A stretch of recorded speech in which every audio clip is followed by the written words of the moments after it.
British advanced pain clinic, నొప్పి మాయం, surgery దూరం. For appointments 9155515563.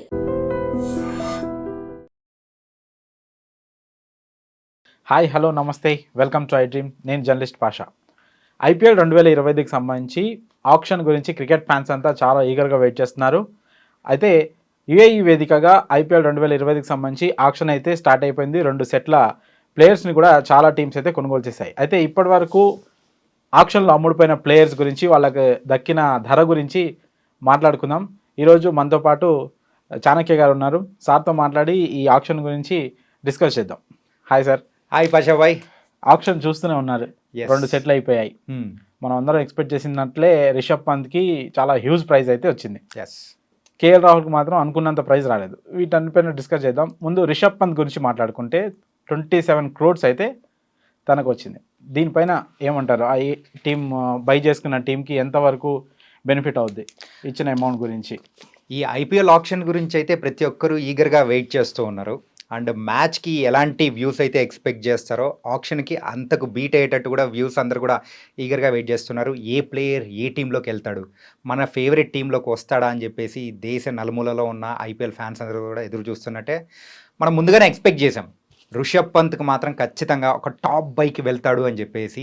అండ్ వాళ్ళ ప్లాన్స్కి తగ్గట్టు ఏ టీమ్స్కి అయితే కీపర్ కమ్ అలాగే కెప్టెన్ ఎవరికైతే లేదో అలాంటి టీమ్స్ మెయిన్గా రిషబ్ పంత్ కోసం టార్గెట్ చేస్తాయని అనుకున్నాము. అనుకున్నట్టుగానే రిషబ్ పంత్కి హయ్యెస్ట్ ప్రైస్ 27 crores. యుఏఈ వేదికగా జరుగుతున్న ఈ ఐపీఎల్ ఆప్షన్ అయితే మరి అంటే అక్కడ మన కోట్లను కుమ్మరిస్తున్నారు ప్లేయర్స్ మీద. నిజంగా అది మాత్రం ఎవ్వరు ఎక్స్పెక్ట్ చేయలేదు అంత ధర వస్తుందని.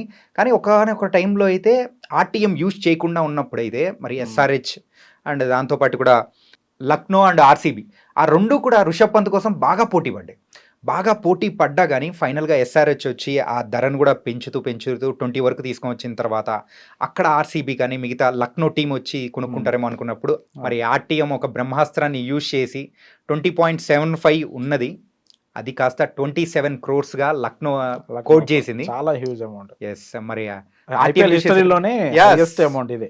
అయితే లక్నోలో ఆల్రెడీ నికోలస్ పూరన్ ఉన్నాడు, తను కూడా వికెట్ కీపర్ బ్యాట్స్మెన్. మరి పంత్ కూడా వికెట్ కీపర్ బ్యాట్స్మెనే కదా. సో ఆ రోల్ ఎట్లా సెట్ అవుద్దని, వీళ్ళు ఓన్లీ కెప్టెన్సీ కోసమే అంత అమౌంట్ పెట్టారనుకోవచ్చా? కెప్టెన్ అంటే అక్కడ మెయిన్గా కావాల్సింది కెప్టెనే. అంటే లాస్ట్ సీజన్లో అయితే కేఎల్ రాహుల్ని ఎలాంటి పరిస్థితుల్లో వాళ్ళు వదులుకున్నారో వాళ్ళకు ఒక స్టార్ ఇమేజ్ అనేది కూడా కావాలి. లక్నో టీం మీద కూడా ఒక బ్యాడ్ ఇంప్రెషన్ కానీ ఒక negative vibration kind of thing అనేది కూడా ప్రేక్షకుల్లో అనేది ఉంది. ఇప్పుడు రిషబ్ పంత్ని తీసుకురావడంతో అంత టాప్ బై పెట్టి తీసుకురావడంతో కూడా సో వాళ్ళకంటూ ఒక స్టార్ వాల్యూ అనేది కూడా పెరుగుతుంది. ఆ స్టార్ వాల్యూ పెరిగిన తర్వాత దాంతోపాటు కూడా వాళ్ళ మీద వచ్చిన ఏదైతే మచ్చ పడిందో దాన్ని క్లియర్ చేసుకోవడానికి కూడా ఈ యొక్క రిషబ్ పంత్ని తీసుకురావడం కూడా ఎంతగానో ఉపయోగపడుతుంది. అండ్ వికెట్ కీపర్ రోల్ విషయానికి వస్తే మాత్రం దానిలో టెన్షన్ పడాల్సిన అవసరం లేనే లేదు. సో లాస్ట్ సీజన్లో అయితే నికోలస్ పూరన్ని మనం వికెట్ కీపర్గా చూసాం, వికెట్ కీపర్ కమ్ బ్యాట్స్మెన్గా. కానీ ఈ సీజన్లో అయితే మనం రిషబ్ పంత్ని కెప్టెన్, వికెట్ కీపర్, బ్యాట్స్మెన్గా 3 రోల్స్కి మరి లక్నోకి న్యాయం చేయబోతున్నారని క్లియర్గా అర్థమైపోతుంది. అదే చాలా ఐపీఎల్ ఆక్షన్కి ముందు వచ్చిన టాక్ ఏంటంటే చెన్నై కూడా రిషబ్ పంత్ని తీసుకుంటుంది, అలాగే పంజాబ్ కూడా పోటీకి వస్తుంది. కానీ అదేం జరగకుండా సో మధ్యలో వచ్చేసింది లక్నో.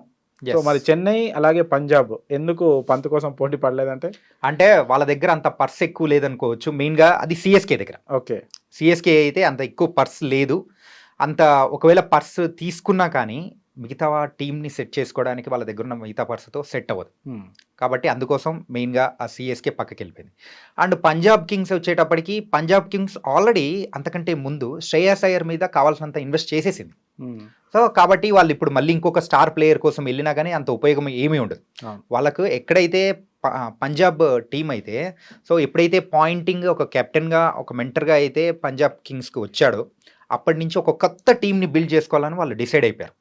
మనం ఆల్రెడీ చూసాం వాళ్ళను టీంని రిట్రీవ్ చేసుకునే విషయంలో కూడా కేవలం 2 ప్లేయర్స్ని మాత్రమే రిట్రీవ్ చేసుకున్నారు. కానీ మిగతా అంతా టీంని కోర్ నుంచి బిల్డ్ చేసుకుందామని పాయింటింగ్ ఒక ఆదేశాలతో పంజాబ్ కింగ్స్ అయితే డిసైడ్ అయిపోయారు. ఒకవేళ శ్రేయస్ అయ్యర్ వచ్చిన ప్లేస్లో రిషబ్ పంత్ కానీ వచ్చినట్టే పంజాబ్ కింగ్స్ ఖచ్చితంగా రిషబ్ పంత్ని టార్గెట్ చేసే అవకాశాలు కూడా ఎక్కువగా ఉండేవి. అండ్ ఇంకొక విషయం కూడా మనం చూసుకోవచ్చు, శ్రేయస్ అయ్యర్ కోసము డీసీ అండ్ పీవీకేస్ 2 నువ్వా నేనా అన్నట్టు పోటీ పడి మరి వెళ్ళాయి. ఋషభ్ పంత్ కన్నా కానీ ఒకనొక ప్రైజ్ ట్యాగ్ వచ్చి 20.75 దగ్గర అయిపోయింది, కానీ శ్రేయస్ అయ్యర్కి మాత్రం అలా కానే కాదు. వాళ్ళు వెళ్తూనే ఉన్నారు 25 దాటేటప్పటికి ఏంటబ్బా అనుకున్నాం. 26కి వెళ్ళిన తర్వాత ఒక హార్ట్ బీట్ రేజ్ అయిపోయింది. 26 తర్వాత కూడా 26.75.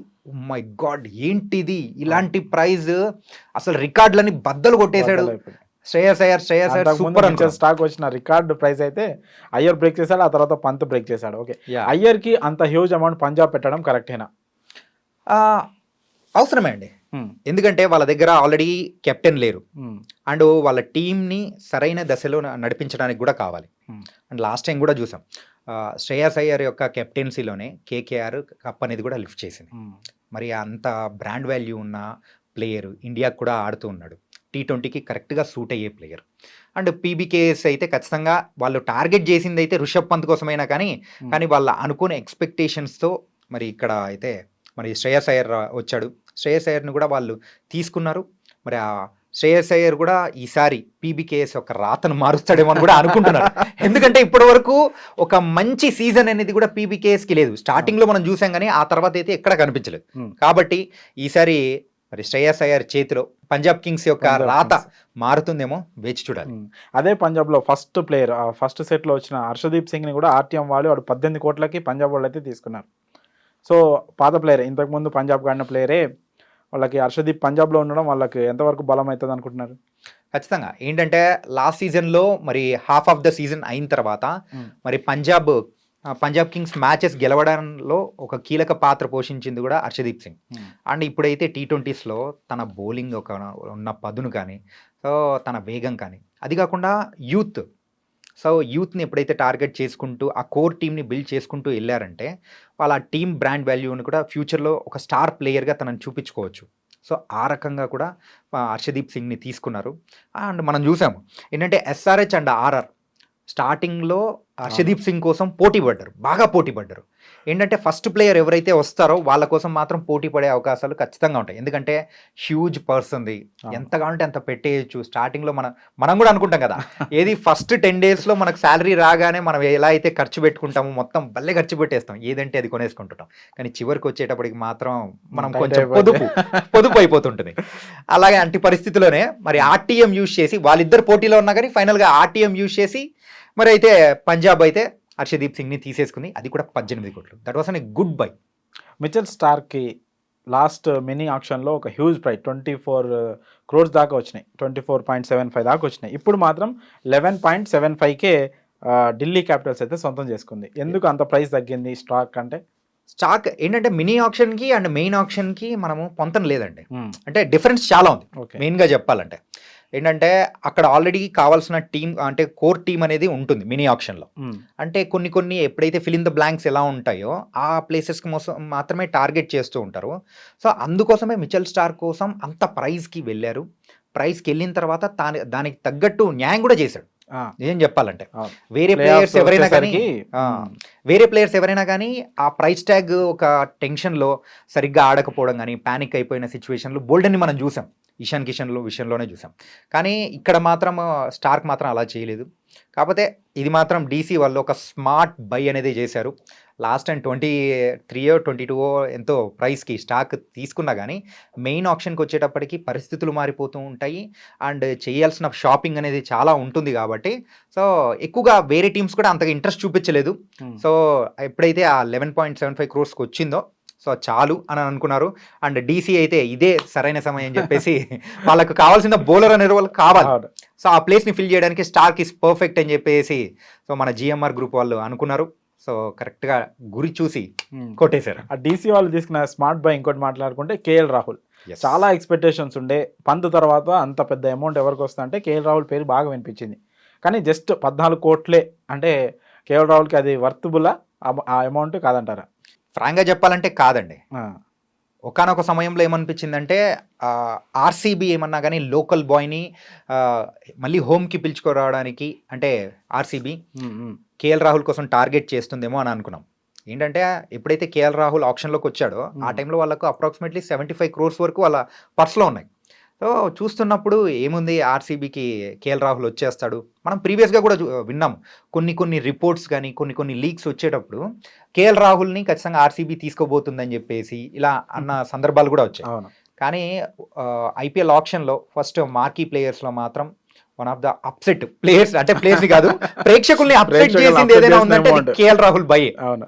14 crores కేఎల్ రాహుల్ పోవడం ఏంటి ఆ, అని చాలా తక్కువ. ప్రతి ఒక్కరు అనుకుంటారు. ఉమ్. సో రిషబ్ పంత్కి వచ్చిన ప్రైజ్ గురించి ఎంతగా మాట్లాడుకుంటారో, కేఎల్ రాహుల్కి 14 crores మాత్రమే వచ్చిందనే దాని గురించి కూడా అలాగే మాట్లాడతారు. ఢిల్లీ ఈ విషయంలో చాలా లక్కీ. Captain lucky. దొరికేశారు తక్కువకి. శ్రేయస్ అయ్యర్ కోసం వాళ్ళు కూడా చాలా ట్రై చేశారు. Yeah. అలాగే సిరాజ్ని ఆర్సీబీ అంటే ఆర్టీఎం కార్డు యూజ్ చేస్తుంది అనుకుంటే మాకు వద్దు సిరాజ్ అనుకుంది. Yeah. సిరాజ్ వచ్చేసి 12.25 crores గుజరాత్ తీసేసుకుంది. సిరాజ్ని ఆర్సీబీ తీసుకోకపోవడం ఎంతవరకు కరెక్ట్ అంటారు? అంటే చాలా సంవత్సరాల నుంచి ఆర్సీబీ టీంకి మహమ్మద్ సిరాజ్ తన సేవలు ఇస్తూ ఉన్నాడు. కాకపోతే ఈసారి ఎందుకో ఆర్సీబీ యొక్క మైండ్ సెట్ అనేది కూడా కంప్లీట్గా మారినట్టు కూడా అనిపిస్తుంది.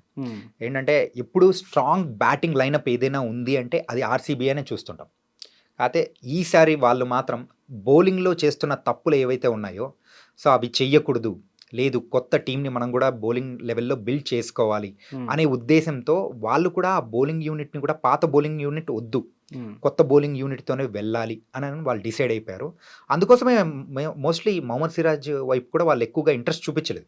ఆ టైంలో కూడా ఆప్షన్ టైంలో కూడా వాళ్ళు పెద్దగా అంటే వాళ్ళు ప్యాడల్ లేపినట్టు కూడా అనిపించలేదు. అవును, కొంతవరకు పోయారు, బట్ కొంతవరకు పోయారు కానీ పెద్దగా వాళ్ళు ఇంట్రెస్ట్ అనేది ఎక్కడ చూపించినట్టు కూడా అనిపించలేదు.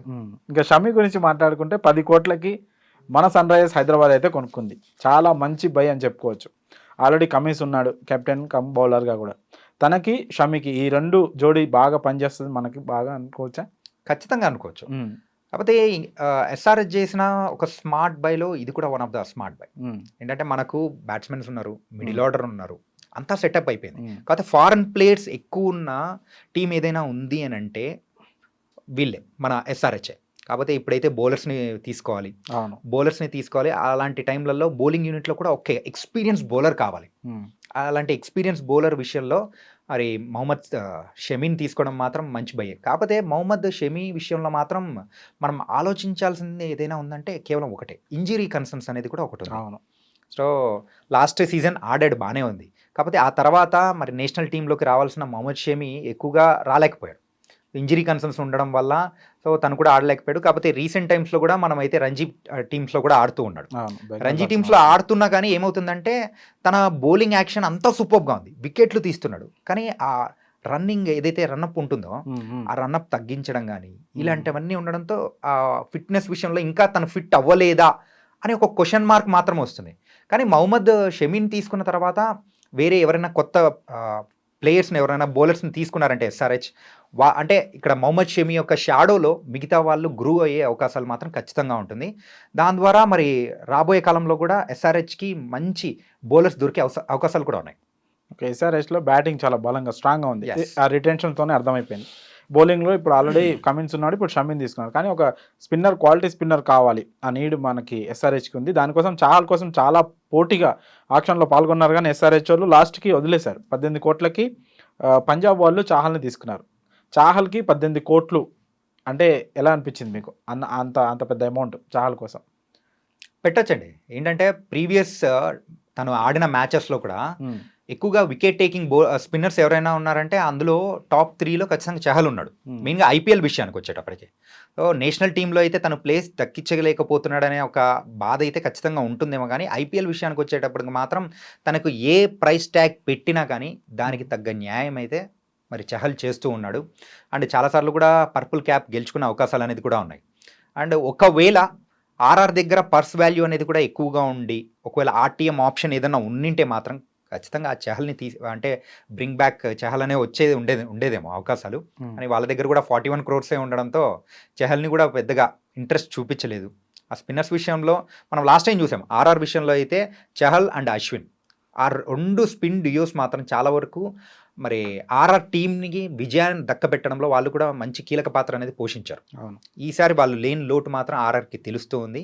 అండ్ ఒక స్మార్ట్ బై చేయడంతోనే మరి పంజాబ్ కింగ్స్ అయితే 18 కోట్లు పెట్టి చహల్ని కూడా తీసుకున్నారు. మనం ముందే చెప్పుకున్నాం కదా, పంజాబ్ టీం అయితే కంప్లీట్గా స్క్రాచ్ నుంచి బిల్డ్ చేసుకోవాలని అనుకుంటున్నారు కాబట్టి అక్కడ స్పిన్నర్స్ విషయంలో కూడా వాళ్ళు ఎంత ప్రైజ్ అయినా రాని పెట్టాలి, తీసుకోవాలి అనే విషయంలో అయితే వాళ్ళు డిసైడ్ అయిపోయినారు. దాంతో 18 కోట్లయింది, 20 కోట్లైనా కానీ పోయి మేము తీసేసుకుంటామని డిసైడ్ అయిపోయారు. ఇంకా ఆర్సీబీ తీసుకున్న ఒక ప్లేయర్ గురించి మాట్లాడుకుంటే, లైమ్ లివింగ్ స్టోన్ గురించి మాట్లాడుకుంటే 8.75 crores అయితే లివింగ్ స్టోన్ కోసం అయితే పెట్టింది, ఆల్రౌండర్ కోసం. సో లాస్ట్ సీజన్ చూసుకుంటే లివింగ్ స్టోన్ అంత బాగా పోలేదు. సో ఆర్సీబీ డిసిషన్ ఎంతవరకు కరెక్ట్ అంటారు? ఆర్సీబీ బ్యాటింగ్ విషయానికి వచ్చేటప్పటికి ఎవరైనా ఒక పెద్ద హిట్టర్ కావాలని అని వాళ్ళు అనుకుంటారు. మనం చూసాం డూప్లెసిస్ కానీ, గ్లెన్ మ్యాక్స్వెల్ కానీ, అండ్ మిడిల్ ఆర్డర్లో మెయిన్గా గ్లెన్ మ్యాక్స్వెల్ మిస్ అయిపోవడంతో మరి ఆ ప్లేస్ని ఎవరైనా ఫిల్ చేసే వాళ్ళు కావాలి అనుకున్న టైప్లో లివింగ్స్టన్ కోసం వెళ్ళారని అనిపిస్తోంది.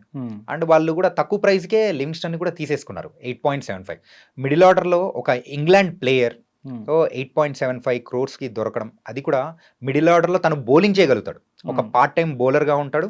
అండ్ దాంతోపాటు మరి హిట్టింగ్ కూడా చాలా బాగా చేయగలుగుతాడు. తనదైన రోజు చూసుకుంటే లాస్ట్ సీజన్ కానీ అంతకుముందు సీజన్ కానీ అంత మంచి పర్ఫార్మెన్స్ లేదు. లాస్ట్ సీజన్లో అయితే 7 matches ఆడితే ఒక్క 50 కూడా లేదు. జస్ట్ 111 పరుగులు మాత్రమే కొట్టాడు మొత్తం మీద 7 matches మీద కలిపి. సో పర్ఫార్మెన్స్ అయితే అంత బాగాలేదు. మరి ఆర్సీబీ ఫ్యాన్స్ ఈ బై పైన ఎలాంటి రియాక్షన్స్ ఇస్తారో చూడాలి. ఇంకా ఆ తర్వాత చూసుకుంటే ఇంకా మిల్లర్ని లక్నో కొనుక్కుంది 7.5 crores. మిల్లర్ గతంలో గుజరాత్కి ఆడాడు, ఫినిషర్గా కూడా చాలా బాగా పనికొస్తాడు. అటు చూసుకుంటే లక్నోలో ఆల్రెడీ పూరన్ లాంటి ఒక మ్యాచ్ ఫినిషర్ కానీ ఒక ఉన్నాడు.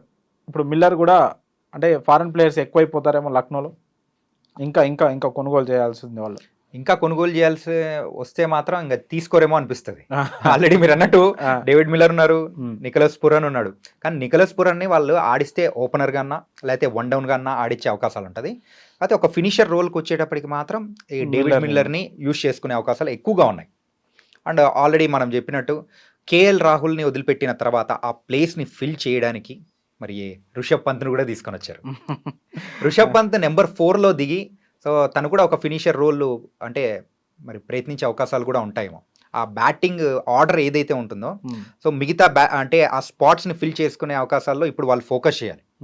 లేకపోతే మాత్రం లక్నో దగ్గర నుంచి అంటే మంచి స్టార్ ప్లేయర్స్ని తీసుకున్నా కానీ పర్ఫార్మెన్స్ మాత్రం నిల్ అయిపోయిందంటే ప్రేక్షకులు కూడా మరి డిసప్పాయింట్ అయిపోయే అవకాశాలు కూడా ఉంటాయి. ఇంకా రబాడాని గుజరాత్ 10.75 కోట్లకు తీసుకుంది. రబాడా అంటే షమీ ప్లేస్ని ఫిల్ చేయడానికి రబాడాకి అంత అమౌంట్ పెట్టింది అనుకోవచ్చా? అంటే రబాడా విషయానికి వచ్చేటప్పటికి last time Rabada Punjab Kings తరపున కూడా ఆడాడు. తను కూడా ఒక మంచి వికెట్ ఎబిలిటీ ఉన్న bowler. And south African bowlers మన పిచ్చెస్ మీద ఎంత ఎఫెక్టివ్గా ఉంటారో కూడా తెలుసు. అండ్ లాస్ట్ టైం గెలిచిన మ్యాచెస్లో కూడా ఒక కట్టుదిట్టమైన బౌలింగ్ అనేది కూడా పంజాబ్ కింగ్స్ తరపున కూడా రబాడా వేశాడు. కాకపోతే రబాడాకి 10.75 crores ఎలా వచ్చింది అని చెప్పేసి ప్రతి ఒక్కరు అనుకుంటున్నారు కదా. కాకపోతే ఇందులో ఒక చిన్న మతలబు ఉంది. ఏంటంటే మనం ఇందాకే అనుకున్నాం, మన దగ్గర డబ్బులు ఎక్కువగా ఉన్నప్పుడు స్టార్టింగ్లో ఎవరు వచ్చినా కానీ తీసుకోవాలనే ఆతృత ఖచ్చితంగా ఉంటుంది. మరి ఫస్ట్ సెట్లో సెకండ్ ప్లేయర్గా వచ్చాడు రబాడా. దాంతో అప్పుడు ఎంఐ పోటీ పడింది, అండ్ దాంతో పాటు కూడా జీటీ పోటీ పడింది. వీళ్ళిద్దరే కాదన్నట్టు ఆర్సీబీ కూడా వచ్చి పార్టీలో జాయిన్ అయింది. సో వీళ్ళ ముగ్గురు మధ్య కూడా నేను అని చెప్పేసి పెడల్ లేపుకుంటూ వెళ్ళిపోయారు. పెడల్ లేపుకుంటూ వెళ్ళినా కానీ సో ఫైనల్గా జీటీ అయితే 10.75 crores దగ్గర ఆగిపోయింది. అండ్ ఎక్కువగా మన వాళ్ళు లోకల్ ప్లేయర్ మీద పెట్టడానికి అంటే డబ్బులు ఎక్కువ పెట్టడానికి ఇష్టపడతారేమో, కానీ ఫారెన్ ప్లేయర్స్ మీద అది కూడా మెయిన్ ఆప్షన్లో డబ్బులు పెట్టడానికి ఎక్కువగా వెళ్ళే అవకాశాలు ఉండవు. ఎందుకంటే అక్కడ వాళ్ళ అంటే ఎంతమందిని తీసుకున్నా కానీ ఓన్లీ 4 spots ఆడించాల్సింది. ఎక్కువ మంది ఫారెన్ ప్లేయర్స్ అయిపోయారనుకోండి, ఎవరిని ఆడించాలనే కన్ఫ్యూజన్ అనేది కూడా ఉంటుంది. లాస్ట్ టైం ఎస్ఆర్హెచ్ విషయంలో కూడా ఏంటంటే గ్లెన్ ఫిలిప్ ఉన్నాడు. సో చాలా మంచి ప్లేయర్, ఒక 3D డైమెన్షనల్ ఉన్న ప్లేయర్ అనమాట. కీపింగ్ చేయగలుగుతాడు, బ్యాటింగ్ చేయగలుగుతాడు, ఫీల్డింగ్ చేయగలుగుతాడు, బౌలింగ్ చేయగలుగుతాడు. అంటే 4D, ఈ 4 dimensional ఉన్న ప్లేయర్ చాలా అరుదుగా ఉంటాడు. సో అన్ని డైమెన్షన్లు ఉన్న ప్లేయర్ని ఎక్కడ ఫిట్ చేయాలనో అర్థం కాక తనని బెంచ్ మీదే పెట్టేశారు. కేవలం ఒక్క మ్యాచ్ ఏమో ఆడిచ్చారు అంతే. వేరే మ్యాచ్లలో అంటే ఫిట్ చేయడానికి వాళ్ళ వల్ల కాలేదు, టీమ్ కాంబినేషన్ కుదరలేదు. సో దానివల్ల కాబట్టి ఇంకా ఫారెన్ ప్లేయర్స్ మీద ఈ మెయిన్ ఆప్షన్లో అంటే డబ్బులు ఎక్కువ ఖర్చు పెట్టడానికి ఇష్టపడలేదు. అందుకే స్టార్కు కూడా వన్ ఆఫ్ ద ఎగ్జాంపుల్ అయింది. ఇప్పుడు రబాడా కూడా అండ్ తన దగ్గర నుంచి కూడా కొంచెం ఇంజురీ కన్సర్న్స్ అనేది కూడా ఉన్నాయి. సో ఈసారి అవి కూడా ఉండకపోవచ్చేమో. ఓకే. జోస్ బట్లర్ గురించి మాట్లాడుకుంటే 15.75 crores గుజరాత్ అయితే పెట్టింది తన పైన. ఓపెనర్గా ఆడిస్తుంది. శుభ్మన్ గిల్తో కలిసి బట్లర్ ఓపెనర్గా వస్తే ఆ కాంబినేషన్ అదిరిపోయింది అనుకోవచ్చా? ఖచ్చితంగా. ఏంటంటే రాజస్థాన్ రాయల్స్లో మరి తను ఎలాంటి మ్యాచెస్ గెలిపించాడో మనం కూడా చూసాం. Yashasvi Jaiswal and Jos Buttler వీళ్ళిద్దరు కాంబినేషన్ ఉన్న అన్ని ఓపెనింగ్ పార్ట్నర్షిప్లో కల్లా so the best opening partners ఎవరైనా ఉన్నారంటే వీళ్ళిద్దరే. అలాంటిది ఇప్పుడు ఆ లోటుని ఆర్ఆర్ ఎలా ఫిల్ చేస్తుందో వెయిట్ చేయాలి. ఎందుకంటే యశస్వి జైస్వాల్ని వాళ్ళు రిటైన్ చేస్తారు. రిటైన్ చేసుకున్న తర్వాత తనకు పార్ట్నర్గా జాస్ బట్లర్ లేకపోవడం పెద్ద లోటే. ఇప్పుడు శుభ్మన్ గిల్ అండ్ అలాగే తనతో పాటు కూడా జాస్ బట్లర్, సో ఇద్దరు రైట్ హ్యాండ్ బ్యాట్స్మెన్స్. వాళ్ళిద్దరు కాంబినేషన్ ఎలా ఉంటుందో కూడా చూడాలి. ఒకరు నిప్పు అయితే ఇంకొకరు ఫైర్. సో ఆ ఇద్దరు కాంబినేషన్ మన RRRలో మనం చెప్పుకుంటుంటాం కదా, అలాంటి combination opening partnership. Yes, water and fire ఆ కాంబినేషన్ జీటీ ఓపెనింగ్ పార్ట్నర్షిప్లో మనం చూడొచ్చు. తనకు పెట్టిన ప్రైస్ ట్యాగ్ అయితే సో అంటే తనకు వర్తబుల్లే. ఎందుకంటే సో తను ఎంత విధ్వంసకరమైన బ్యాట్స్మెన్ మనం చూసాము. అది కాకుండా ఒక కెప్టెన్సీ మెటీరియల్ కూడా తను. ఒకవేళ బ్యాటింగే కాకుండా ఎవరైనా కానీ కెప్టెన్, ఒకవేళ శుభ్మన్ గిల్ కెప్టెన్గా కాకుండా సో ఏదైనా ఇంజురీ కన్సర్న్స్ ఏదైనా ఉన్నా కానీ సో ఆపద్ బాంధవ్ కెప్టెన్లా కూడా తను అయితే వేరే వాళ్ళు ఎవరైనా కానీ పోటీ పడి ఇంకా ఎక్కువ ప్రైస్ పెంచుతారేమో అనుకున్నా కానీ ఆ 15.75 దగ్గరే జాస్ బట్లర్ దొరికేయడం నిజంగా జీటీకి అదృష్టమే. ఓకే, ఇప్పటి వరకు అయితే 12 మంది ప్లేయర్లు అయితే ఆక్షన్లోకి వచ్చి బై అయిపోయారు. చూడాలి ఇంకా టీమ్స్ ఎవరెవరిని తీసుకుంటాయి, ఏ టీం ఎలా స్ట్రాంగ్ అవుతుందంటే పూర్తి యాక్షన్ అయితే మనకు ఒక అవగాహన అయితే వస్తుంది. Thank you sir, thank you so much. Thank you.